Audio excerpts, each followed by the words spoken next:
ஆண்டவராக இயேசுவின் நாமத்தில் ஆராதனையில் பங்கு பெற்ற அனைவருக்கு வாழ்த்துக்கள். கர்த்தர் உங்களை ஆசீர்வதிப்பாராக. எனக்கு ரொம்ப ஆசை என்னன்னா, உலகத்தில் பிள்ளைங்க படிச்சுட்டு எந்த வேலைக்கு போனால் அதிக சம்பளம் கிடைக்கும், படிக்காதவங்க கூட எந்த வேலைக்கு அதிக கூலி கிடைக்கும் அப்படின்னா வருமானத்தை எதிர்பார்த்து தான் என்ன செய்யணும், என்ன கொஞ்சம் கவனிக்கணும். நான் என்கிட்ட ஒரு வார்த்தை கவனிங்கிற வார்த்தை. அப்போ எல்லாத்துலேயுமே ஒரு பிரதிபலனை பார்த்தோம். அப்போ எல்லாவற்றையும் பார்க்கணும். இயேசுவை தேடுவதில் ஒரு பெரிய எதிர்பார்ப்பு உண்டு, வருமானம் உண்டு, ஆதாயம் உண்டு, ஆசீர்வாதம் உண்டு. அல்லேலூயா. என ஆண்டவர் வாக்கு பண்ணின அந்த வாக்கு தத்துவத்தை நான் பிடித்து கொண்டேன். அந்த வாக்கு தத்துவம் என் வாழ்க்கையில் அப்படியே செயல்பட்டு கொண்டிருக்கு. அதுதான் இன்னைக்கு நான் வாழ்ந்துட்டு இருக்கேன். அப்ப ஆண்டவர் பொய் சொன்ன ஒரு மனுஷன் அல்ல. ஏதோ அவரு இப்ப என்ன செய்ய வேலைக்கு கூப்பிடுறான்னு சொன்னா நிறைய பேசி நைஸா பேசி கூட்டிட்டு 10 ரூபாய் சம்பளம் தரமா, நான் உங்களுக்கு தரமா, நான் 15 ரூபாய் வேலை வாங்குவாங்க. 15 ரூபாய் வேலை வாங்கிட்டு என்ன செய்வாங்க, 10 ரூபாய் சம்பளம் 500 ரூபாய் சம்பளம் கொடுக்குறாங்கன்னு சொன்னா 800 ரூபாய் வேலை வாங்கினா ஒரு 500 ரூபாய் சம்பளம் கொடுப்பாங்க. ஆனால் ஆண்டவர் 5 ரூபாய் வேலை வாங்கிட்டு 50 ரூபாய் சம்பளம் கொடுக்கிற தேவன். ஹல்லேலூயா. உபாகம புஸ்தகம் 26ஆம் அதிகாரம் 19வது வசனம். அந்த வார்த்தைகளை நீங்க கவனிக்கணும். நீங்க எல்லாருமே அப்படியே சொல்லுங்க. நான் உண்டு பண்ணின எல்லா ஜாதிகளை பார்க்கிலும் புகழ்ச்சியிலும் கீர்த்தியிலும் மகிமையிலும் உன்னை சிறந்திருக்கும்படி செய்வேன். அல்லேலூயா. அந்த வார்த்தை பாருங்க. நான் உண்டு பண்ணின எல்லா ஜாதிகளை பார்க்கிலும் உங்களை புகழ்ச்சியிலும் கீர்த்தியிலும் மகிமையிலும் சிறந்திருக்க பண்ணுவேன். ஹல்லேலூயா. உங்களை சும்மா அப்படி ஏதோ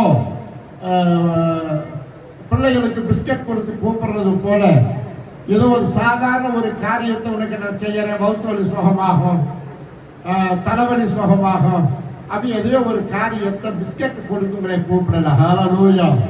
நம்மை அழைத்தது நான் உண்டு பண்ணி இருக்கிற எல்லா ஜாதிகளையும். உபாகம புஸ்தகம் 28ஆம் அதிகாரம் 1 வசனம். இன்று நான் உனக்கு விதிக்கிற உன் தேவனாகிய கர்த்தருடைய அந்த வார்த்தையை கவனிங்க. இன்று நான் உனக்கு விதிக்கிற உன் தேவனாகிய கர்த்தருடைய கட்டளைகளின்படி எல்லாம் செய். அந்த வார்த்தையை கவனிக்கணும். கட்டளைகளின்படி எல்லாம். அல்லேலூயா. ஒரு எந்த வேலைக்கு போனாலுமே அந்த வேலை கொடுத்து சம்பளம் கொடுக்கிறவங்க அந்த வேலையுடைய முறையை சொல்லுவாங்க. அது ஒழுங்கா நல்லபடியா களவெட்ட போனா கூட, நான் கிராமத்தான் களவெட்ட ஜனங்களை உள்ள விட்டுருவாங்க. அந்த எஜமாட்டி காட்டுக்காரம்மா வரப்புல உட்கார்ந்து இருப்பான். அவன் எப்படி வெட்டுறா, எப்படி நாத்து நடுறா, எப்படி களை பறிக்கான்னு தெரியும். அவன் சொல்லுவா, யாராயா கேத்திருக்காது பச்சை படம் கேரி கொஞ்சம் நீ வெடியப்பா, நீ வெட்டுனதே போதும், நீ நட்டதே போதும். அப்போ என்ன செய்யணும் அப்படின்னு கேட்டா, ஒரு வேலையை வாங்கிட்டு கூலி கொடுக்கிறவங்க கூட நீ இப்படித்தான் வேலை செய்யணும். வாங்குற சம்பளத்துக்கு நான் முதல்ல சொன்னது போல 500 ரூபாய் சம்பளம் கொடுத்த 800 ரூபாய் வேலை வாங்கிட்டு 500 ரூபாய் சம்பளம் கொடுப்பாங்க. ஆனா அந்த சம்பளம் கொடுக்கறதுக்கு சொல்ற மாதிரி அந்த வேலையை செய்யும். அல்லேலூயா. ஆண்டவர் சொல்றார், இதை கவனிக்கிறீங்களா? நான் உண்டு பண்ணி இருக்கிற எல்லா ஜாதிகளை பார்க்கணும். ஹல்லேலூயா. இது புகழ்ச்சியா இருக்குன்னு சொல்லி சொன்ன மாதிரி 28 அந்த வார்த்தை மட்டும். நான் உன் தேவனாகிய கர்த்தருடைய கட்டளைகளின்படி எல்லாம் செய்ய. அந்த வார்த்தை கட்டளைகளின்படி எல்லாம் செய்ய நீ கவனமாய் இருக்கும்படிக்கு அவர் சத்தத்திற்கு உண்மையாய் செவி கொடுப்பாய். கட்டளைகளின்படி எல்லாம் அவருடைய சத்தத்திற்கு உண்மையாய் செவி கொடுப்பாயானால் உன் தேவனாகிய கர்த்தர் பூமியில் உள்ள சகல ஜாதிகளிலும் ஹல்லேலூயா. உன்னை எப்படி வைப்பாரா? மேன்மையாக. அப்படித்தான் இருக்கிறோமா? நாய் என்ன செய்யும்? போயிட்டு காஞ்ச எலும்ப கொண்டு வந்துடும். அதை கொடுத்துட்டு அது ஏதோ அந்த பண்ணனுடைய சேஃப்டிக்காக அந்த நாய் அப்படி செய்யும். அது வர எலும்ப அப்படி கடிக்கும். நீங்க பார்த்தீங்கன்னா 2 காலில் மெட்டிக்கும். உங்களுக்கு கூட யாருக்கு அந்த அனுபவம் இருக்கா தெரியாது. இந்த காலில் பிடிச்சிக்கிட்டு அந்த கடவாயில் பிடிச்சி அந்த எலும்பை கடிக்கும். அந்த எலும்பு ஊசி ஊசியா உடையும். அந்த காஞ்சுமான எலும்பு என்ன செய்யும்? அப்படி ஊசி ஊசியா உடையும். அந்த எலும்பு போயிட்டு நாயினுடைய எவரை குத்திரும். அதுல இருந்து ரத்தம் வரும். இந்த நாய் நினைச்சுக்குமா இந்த எலும்புல இருந்துதான் ரத்தம் வருதுன்னு சொல்லிட்டு ரத்தத்தை கொடிச்சுக்கிட்டு அந்த எலும்பை கடிக்குமா? கிறிஸ்தவ ஜீவியம் நான் உழைக்கிறேன் என்னென்னமோலாம் உலகத்தால் செய்யக்கூடிய அதுக்கு மேல கூட செய்யக்கூடாததை செய்து காசை சம்பாதிச்சு என் ஆண்டவரை ஆசீர்வதிக்கிறார். அல்லேலூயா. ஆண்டவருடைய ஆசீர்வாதம் எப்படிங்க? எல்லா ஜாதிகளை பார்க்கணும். அந்த 28வது அதிகாரம் கடைசி வார்த்தை என்ன சொல்லுது? பூமியில் உள்ள சகல ஜாதிகளிலும் மேன்மையாக வைப்பார். அல்லேலூயா. இந்த வாக்கு தத்தத்தை நீங்க பிடிச்சுக்கணும். என்ன ஆண்டவரே எல்லா ஜாதிகளை பார்க்கணும் புகழ்ச்சியிலும் மேன்மையிலும் இதுல சகல ஜாதிகளை பார்க்கணும் உன்னை மேன்மையாக வைப்பதற்காக தான் கர்த்தரை தெரிந்து கொண்டார். அல்லேலூயா.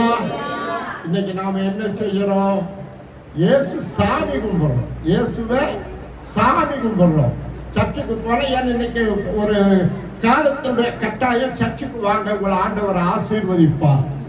அப்ப சர்ச்சுக்கு போனா ஏன்னா பேசுகிற எல்லாரிடத்திலும் கேட்பேன் என்ன செய்வாங்க? இல்லையே நான் சர்ச்சுக்கு வர்றதுக்கு முன்னாடி இப்படி இருந்தேன், சர்ச்சுக்கு வந்த பிறகு அப்படின்னா மனித சக்திக்கு என்னால செய்ய முடியாத இன்னொரு மனுஷனால செய்ய முடியாத அப்பாற்பட்ட ஒரு காரியம் உடைய வாழ்க்கையில நடந்திருந்தால் கர்த்தர் உன்னோடு கூட இருக்கிறார் என்று சொல்லி அர்த்தம். நீயே உழைச்சு நீயே உருண்டு பிறண்டு எந்திரிச்சு 4 தோத்திரத்தை போட்டுட்டு கர்த்தரை ஆசீர்வதிக்கிறார் சொல்லி சொன்னா ஏன் அவர் எப்படி ஆசீர்வதி? ஏசாயா புஸ்தகம் 58ஆம் அதிகாரம் 11வது வசனம். நித்தமும் உன்னை நடத்தி மகா வறட்சியான காலங்களில் உன் ஆத்துமாவை திருப்தியாக்கி உன் எலும்புகளை நினமுள்ளதாக்குவார். நீ நீர்ப்பாய்ச்சலான தோட்டத்தை போலவும் வற்றாத நீரூற்றை போலவும் இருப்பாய். இந்த வார்த்தைகளை கவனிக்கிறீங்களா? இந்த வார்த்தை நீங்க கவனிக்கிறேன்னா உனக்கு ஐயோ. மறுபடியும் சொல்றேன், உன்னை ஆண்டவர் வேடிக்கை வார்த்தை கொண்டு வரல. இல்ல இந்த பாயெல்லாம் நிறையணுமே உட்காருவதற்கு கர்த்தருடைய கொண்டுட்டு வரல, உன்னை ஆசீர்வதிப்பதற்காக கொண்டு வந்திருக்கிறார். ஹல்லேலூயா. கர்த்தருடைய ஆசீர்வாதம் எப்ப அப்படின்னு சொல்லி சொன்னா நல்ல சம்பளம் நல்ல வேலை கிடைக்கும் பொழுது வசதியா இருக்கிறதெல்லாம் ஆசீர்வாதம். இந்த வார்த்தைகளை நீங்க சரியா எழுத்தெழுத்தா புரிஞ்சுக்கணும். யோவான் சுவிசேஷம் 1ஆம் அதிகாரம் 9வது வசனம். உலகத்திலே வந்து எந்த மனுஷன் அந்த வார்த்தைகளை கவனிக்கிறீங்களா? வந்து எந்த மனுஷன் வந்தவா உலகத்திலே வந்து எந்த மனுஷனை அந்த வார்த்தையை கவனிக்கணும். எந்த மனுஷனையும் அப்படின்னா அப்புறம் இன்னும் அதெல்லாம் ஒத்துக்க மாட்டேன். அல்ல இன்னும் இன்னும் எந்த மனுஷனையும் கூட்டிட்டு போன பாஸ்டா சரி வாங்க ஒரு ஸ்டேட்டஸ். நான் தான் சொல்லுவேன், பணம் படிப்பு பர்சனாலிட்டி இருந்தாத ஒரு மனுஷனுக்கு மரியாதை. என்ன வேணும்? பணம் வேணும், படிப்பு வேணும், பர்சனாலிட்டி ஒரு பந்தா வேணும். அவளைத்தான் மதிப்பாங்க. ஏதோ ஒரு ஆளை வீட்டுக்கு கூட்டிட்டு போன டாக்டர்மா கூட்டிட்டு போயிட்டு யார் இவரு யாரை வேணாலும் வீட்டுக்கு கூட்டு உங்க ஃப்ரெண்டெல்லாம் நீங்க அங்கேயே வச்சுக்கோங்க. வேலை செய்யற இடத்துல படிக்கிற இடத்துல போன இடத்துல அங்க வச்சுக்கோங்க. அவங்களெல்லாம் வீட்டுக்கு கூட்டு வர்றதா இப்பதான் கவனிக்கிறீங்களா? புரிஞ்சுதா? அப்ப இன்னாரத்தான் வீட்டுக்கு கூட்டு ஒரு கணக்கு இருக்கிறது. எல்லாருக்கும் அல்ல. நீ யாரு வேணாலும் கூட்டு வந்துருவியா? இல்ல வரணும்னு சொன்னார். என்ன வரணும்னு சொன்னார்? மண்ணா கட்டி வரணும்னு சொன்னார். இதெல்லாம் அந்த வேலை வச்சு கூடாது. ஒரு வீட்டுக்கு வர்றது கூட என்ன செய்யணும்? யாருக்குமா வாய் இல்லையா? ஒரு வீட்டுக்கு ஒரு மனுஷன் ஒரு நல்ல இடத்துக்கு போன அந்த மனுஷனுக்கு என்ன வேணும்? அதுக்கு ஒரு தகுதி வேணும். ஆண்டவர் என்ன செய்யறாரா? உலகத்துல வந்து எந்த மனுஷனையும் அப்ப உலகத்துல வந்து எந்த மனுஷனையும் பிரகாசிப்பிக்கிற ஒளியே. அப்ப பிரகாசிப்பிக்கிறதுக்கு முன்னாடி எப்படி இருந்தோம்? இயேசு என்னை பிரகாசிப்பதற்கு முன்பு நான் எப்படி இருந்தேன்? இருளா இருந்தேன். உன்னை எதற்கு கொண்டு வந்தார்? உன்னை பிரகாசி. எபேசியர் நிருபம் 5ஆம் அதிகாரம் 14ஆம் வசனம். ஆதலால் தூங்குகிற நீ விழித்து மரித்தோரை விட்டு எழுந்திரு, அப்பொழுது கிறிஸ்து உன்னை பிரகாசிப்பிப்பார் என்று சொல்லி இருக்கிறார். கவனிங்க, மரித்தோரை தூங்குகிற நீ மரித்தோரை விட்டு எழுந்திரு. கவனிங்க, அப்பொழுது. எப்பொழுது? கவனிக்கீங்களா வார்த்தையே? அப்பொழுது. எப்பொழுது? அந்த மெய்யானவர். அப்ப எனக்கு தூங்குகிற நீ மரித்தோரை விட்டு எழுந்திரு. இப்ப எங்க இருக்கிறோம்? எப்படி இருக்கிறோம்? இப்ப எப்படி இருக்கிறோம்? அப்பொழுது. எப்பொழுது? தூங்கிக்கிட்டு இருக்கிற நீ மருத்துவர்னா இன்னும் பாவிகளோட போனா நீ படுத்திருக்க. உயிர்த்தெழுதல் ஈஸ்டர் ஆராதனையில உயிரோடு இருக்கிறவன் நீங்க எங்க தரீங்க? மருத்துவர் இடத்தை தேடுகிறது என்ன? விதிக்கப்படல. அப்ப எபேசியருக்கு பவுல் எழுதுகிறா, நீ தூங்குற. இயேசுவை ஏற்றுக்கொண்டு என்ன செய்யற? ஏதோ ஒரு மயக்கம், கர்த்தருடைய வார்த்தை வசனத்தை பற்றி என்னமோ இன்னும் தூங்கிட்டு இருக்கிற. எங்க இருக்கிற? செத்து போனோட ஒரு வசனத்தை வாசிக்கிறீங்களா? சங்கீதம் 50:15 படிங்க. என்னை நோக்கி கூப்பிடு, நான் உன்னை விடுவிப்பேன், நீ என்னை மகிமைப்படுத்துவாய். இந்த வார்த்தையை கவனிங்க. ஆபத்து காலத்தில் என்னை நோக்கி கூப்பிடு, நான் உன்னை விடுவிப்பேன், நீ என்னை மகிமைப்படுத்துவாய். யாராலும் சொல்ல முடியுமா? யாரையும் விடுவிக்கல. அது காரணம் என்ன தெரியுமா? 16வது வசனம். தேவன் துன்மார்க்கனை நோக்கி, நீ என் பிரமாணங்களை எடுத்துரைக்கவும் என் உடன்படிக்கையை உன் வாயினால் சொல்லவும் உனக்கு என்ன நியாயம் உண்டு? யாரு? எல்லாரும் என்னை விடுவிப்பேன்னு சொன்னீங்களே, என்னை விடுவேன்னு சொன்ன எல்லாரும் கேட்க கூடாது. நீ நாம் என்ன கேட்க கூடாதவரை எல்லாம் கேட்கிறோம். ஆபத்து காலத்துல என்ன நோக்கி கூப்பிடு, நான் உன்னை விடுவிப்பேன். என்ன மகிமை? யாரையும் விடுவிக்கணும் தெரியுமா? அந்த நாய் காஞ்ச எலும்ப கடிச்சுக்கிட்டு தான் ரத்தத்தை எலும்புல ருசிச்சது போல நீ என்ன செய்யறீங்க? உங்களுடைய சொந்த முயற்சியில வாழ்ந்துகிட்டு கர்த்தரெல்லாம் இந்த சபத்தை கேட்கிறாங்க. அது கேட்கிற வேற. ஏன் தெரியுமா? 17ஆம் வசனம். சிற்றையை நீ பகைத்து என் வார்த்தைகளை உனக்கு பின்னாக எரிந்து போடுகிறாய். நீ திருடனை காணும் போது அவனோடு ஒருமித்து போகிறாய். சரி, அப்ப எபேசியர்ல வாசிச்சோம். நீ எங்க உட்கார்ந்து இருக்கிற? மரித்தோர் இடத்துல. அப்ப என்ன சொல்லி? ஏன் தெரியுமா ஜெபத்துக்கு பதில் இல்ல? சிற்றையை நீ பகைத்து. அப்படியே என்ன அர்த்தம்? இந்த கடினமா பேசுறது. அப்ப என்ன சொல்லுது? சிற்றை உனக்கு தகுந்த மாதிரி பேசுறதல்ல. நான் அடிக்கிற மாதிரி அடிக்கிறேன், நீ அழுகுற மாதிரி அழுகு, நோகாம அடிப்பேன், நீ ஓயாம அழுகுன்னு சொல்லுவதற்கு இந்த பிரசங்கம். 2 தீமோத்தேயு புத்தகம் 3ஆம் அதிகாரம் 16ஆம் வசனம். தேவ ஆவியினால் அருளப்பட்டிருக்கிறது. தேவனுடைய மனுஷன் தேறினவனாகவும் எந்த நற்கிரியையும் செய்ய தகுதி உள்ளவனாகவும் இருக்கும்படியாக அவைகள் உபதேசத்துக்கும் கடிந்து கொள்ளுதலுக்கும் சீர்திருத்தலுக்கும் நீதியை படிப்பிக்குதலுக்கும் பிரயோஜனம் உள்ளவைகளாய் இருக்கிறது. இந்த வார்த்தை கவனித்தீங்களா? கர்த்தருடைய வார்த்தை அப்படியே நீவறதல்ல. நான் கடந்த நாட்கள் சொன்னேன், மருமக பிள்ளைய அடிச்சிடுவா, பாட்டிகளும் சொல்லுவா, நீவா அடிச்சு அடக்க போச்சாவது ஒப்பம் வரட்டும், அவளை பாடு நீயா அப்படின்பா. நீவுவா அழுகே நிறுத்தம் ஆனா வழி நிக்க. என்ன செய்யறது? பாட்டி என்ன சொல்லுவா? போச்சாவது நோயா வரட்டும் பேசுகிறவளுக்கு இதே தொழில இந்த பிள்ளைய ஆறுதல் படுத்துறதுக்காக நீவுவா. ஆனா என்ன செய்யும்? தேவைதான் நிற்கும், வழி நிக்க. உடனே நான் நீவு விடலாம். கை சுருக்கிக்கிட்டு டாக்டர் போறோம், வலிக்காம நீங்க எப்படிங்க? எப்படி நீவக்கூடாது? சுருக்க நீவனை என்ன ஆகும்? யாருக்கா சுருக்கம் நீவனை என்ன ஆகும்? நீவும்போது என்ன செய்யும்? வலிக்கும். வலிக்காம நீவனை என்ன உனக்கு வலிச்சுட்டாதான். என்ன கவனிக்கிறீங்களா? வலிக்காம நீவனை என்ன செய்யும்? காலமெல்லாம் என்ன செய்யும்? ஒரு நாளைக்கு வலிக்கிற மாதிரி நீவிட்டா எப்பவுமே வலிக்கா. நான் நீவர மாதிரி நீர் ஒடிக்கிறவன். ஏன்? அப்பதான் ஆண்டவருடைய வாக்கு தத்துவடைய வாக்குல நிறைவேறும். அப்போ அப்படி இல்லாம கர்த்தர் உன்னை பிரகாசிப்பிக்க பண்ணாவிட்டால் தூங்குகிற நீ விழித்து தூங்குகிற நீ விழித்து மரித்தோரை விட்டு எழுந்திரு. அப்பொழுது நாங்க வார்த்தையை கவனிக்கணும். அப்பொழுது எப்பொழுது என்னைக்கு நீ தூங்குறத விட்டு என்னைக்கு அப்படின்னா இந்த திருடனை கண்டா ஒரு முத்து போற விபச்சாரம் உனக்கு பார்க்கணும் வாயை பொல்லாப்புகள் திறக்க நாவு சற்படையை பிரிக்க உட்கார்ந்து தாய்மானுக்கு விரோதமாய் பேசி இதெல்லாம் இங்க அந்த வேதத்தில் நீ செய்யற வரைக்கும் உன்னால் பிரகாசிப்பிக்க முடியாது. ஹல்லேலூயா. அழுதகன்னு ஒழுதுமுக்குத்தான் எத்தனை வருஷம் ஆனாலும் அதைத்தான் நீங்கள் சாட்சியாக சொல்லுகிறீர்கள். தயவு செய்து அப்படின்னு சொன்னா யாத்திராகம் 20:7 மறுபடியும் படிங்க. கர்த்தருடைய நாமத்தை வீணிலே வழங்காதிருப்பாயாக. கர்த்தர் தம்முடைய நாமத்தை வீணிலே வழங்குகிறவனை தண்டியாமல் விடார். கைப்பொண்ணுக்கு கண்ணாடி வேண்டாம். கைப்பொண்ணுக்கு கவனிக்கிறீங்களா?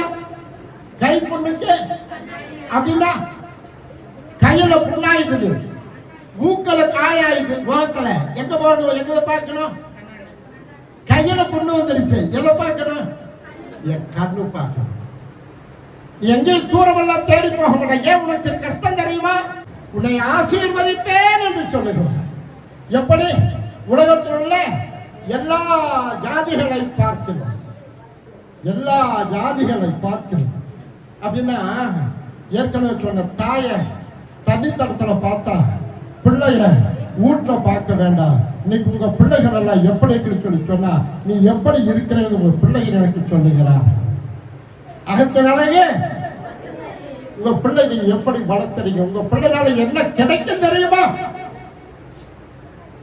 அதனால தயவு செய்து உன்னை சும்மா ஆண்டவருக்கு கொண்டு வரல. 1 கொரிந்தியர் 6 அதிகாரம் 20வது வசனம். இந்த வசனங்களை கவனிக்கணும். இதை சொல்லி முடிக்கணும். கிரயத்திற்கு கொல்லப்பட்டீர்களே, ஆகையால் தேவனுக்கு உடையவைகளாகிய வார்த்தையை கவனிக்கணும். சும்மா மறுபடியும் சொல்றேன், நீயா இங்க வந்து உட்கார்ல, உன்னை ஆண்டவருக்கு கொண்டு வந்து இருக்கிறார். உனக்கு கிடைக்கிற தண்டனை பரிதாபமாக இருக்கும், மறந்து போய்விட வேண்டாம். இது அப்படியே இருக்கும். அப்போ 20:28 தேவன் தம்முடைய சுய ரத்தத்தினாலே சம்பாதித்துக் கொண்ட தமது சபை என்ன செய்யல? பாஸ்டர் வர சொன்னாங்க, பக்கத்து வீட்டுக்காரர் சொன்னாங்க, வந்தா இல்ல, அவர்கள் மூலமாக கர்த்தர் உங்களுக்கு கொண்டு வந்திருக்கிறார். அப்போ கிரயத்திற்கு கொல்லப்பட்டீர்கள் அப்படின்னா நாங்க பைபிளே படிக்கிறது இல்லைங்க. காலண்டரை பார்த்து ஒரு வசனம் படிப்பங்க, அந்த பக்கம் போனா அப்பவே மறந்துடும், என்ன படிச்சதே தெரியாதுங்க. ஏங்க இப்படி எல்லாம் கேட்டாங்க வேற பாசிட்டுங்களா படிச்சுக்கிட்டே இருக்கிறதுக்கு நீ படிச்சாதான் அந்த வார்த்தை மனசுல இருந்தாதான் கத்துனை ஆசீர்வதிக்கும். கிரயத்திற்கு போக்கி வேற கிரைய வேற யாருக்கா தெரியுமா? ஏங்க தெரிஞ்சா நாங்க இங்க வந்து உட்கார்ந்து இருக்கிறேன். ஆனாலும் நீ யாருக்கோ சொந்தமானவர்கள். கிரயத்துக்கு வாங்கிட்ட, எதை எதை கிரயத்துக்கு வாங்கிட்ட? இதுக்காவது சொல்லுங்களேன். இல்ல, உலகத்துல எதை கிரயத்துக்கு வாங்கல? நிலம். அப்ப அதுக்கு முன்னாடி யாருடையது? அதை நான் என்ன செஞ்சுட்டேன்?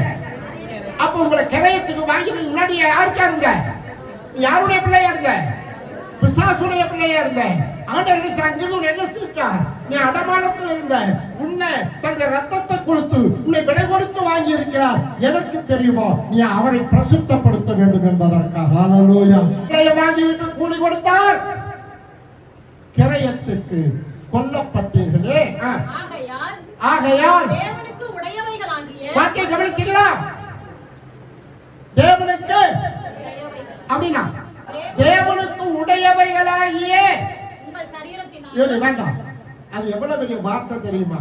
என்னங்க ஒரு வார்த்தை தேவனுக்கு உடையவைகள், அது பெரிய வார்த்தையா? ஆமாங்க. அப்ப நம்ம இந்த பைபிள் யாருடையது சொல்லுங்க? யாருடையது? பாஸ்டருடையது. பைபிள் யாருடையது? அப்போ உயர்தனை அவர், அயரினை என்னங்க இதெல்லாம் போயிட்டு கேட்டாக்கா ஒரு நாள் பட்டதுக்கே கிடைக்குதுங்க. அப்படியே முக்கிய மனுஷங்க சொன்னா அவர், இதை சொன்னா அது, இதை போய் அவர்னு சொல்ல முடியுமா? அப்ப தேவனுக்கு உடையவர்கள் அல்ல, தேவனுக்கு உடையவைகள் எழுத்தெழுத்தா படிக்கணும். நீங்க தேவனுக்கு உடையவர்கள் அல்ல, தேவனுக்கு உடையவைகள். அப்படின்னா அவருடைய கையோ காலோ கண்ணோ மூக்கோ ஏதோ உன்னை கத்த தெரிஞ்சுட்டார். ஒரு கண்ணு தெரியல, அவனுக்கு பேர் என்ன? குருடன். ஒரு கை சரியா வேலை செய்ய முடியாது, அவனுக்கு பேர் என்ன? நொண்டி. நீ தேவனுடைய அவயவம். நீ செயல்படலன்னா நீ இருந்து பிரயோஜனம் இல்லை. அப்போ சுய ரத்தத்தினாலே உன்னை சம்பாதித்துக் கொண்டார், கிரயத்துக்கு வாங்கினார். இதை தன்னுடைய ரத்தத்தை கொடுத்து. இப்ப 19 வருஷம் 1 பேதுரு 1:19. குற்றமில்லாத மாசற்ற ஆட்டுக்குட்டியாகிய குற்றமில்லாத மாசற்ற ஆட்டுக்குட்டியாகிய கிறிஸ்துவின் விலையேற பெற்ற ரத்தத்தினாலே மீட்கப்பட்டு. நாமளே எப்படிப்பட்டவங்க? அல்லேலூயா. நாம காசுக்கு 2 பிசுக்கு வைக்கிறோம். காசுக்கு 2 பிசுக்கு நாமள விலையேற பெற்றவர்களா? அதுல உங்க பின்னாடி 4 பேர் வந்துருக்கு. நீங்க நல்ல விலை மதிப்பு, நல்ல ஹோட்டல், ஒரு நல்ல டீ கடை. எப்ப மாதிரி சில டீ கடை இருந்துச்சு ஈயோட்டி இருப்பாங்க, சில கடையில டீ ஆக்கி குடிக்கவே முடியாது, ஏதோ ஒரு ருசி. உங்களை பின்னாடி நீ தேவனுக்கு உடைய ஒரு உறுப்பா சரீரமா நீ இருந்து விலையேறப்பட்ட இருந்தேன்னு சொன்னா இன்னைக்கு உங்க பின்னாடி ஒரு குறைந்தபட்சம் 2 ஆத்மாவாக வந்திருக்கு. தேவனுடைய அவயவம் தானே. அப்போ நீ விலையேற ரத்தத்தினால மீட்கப்பட்டது உண்மையானால் அவருக்கு பிரயோஜனமான அவயவமாய் இருப்பாய் என்று சொன்னால் உலகத்தில் உண்டு பண்ணின எல்லா சாதிகளை பார்க்கணும் உன்னை புகழ்ச்சியிலும் கீர்த்தியிலும் மகிமையிலும் சிறந்திருக்கும்படி செய்வார். கர்த்தருடைய ஆசீர்வதிப்பாராக.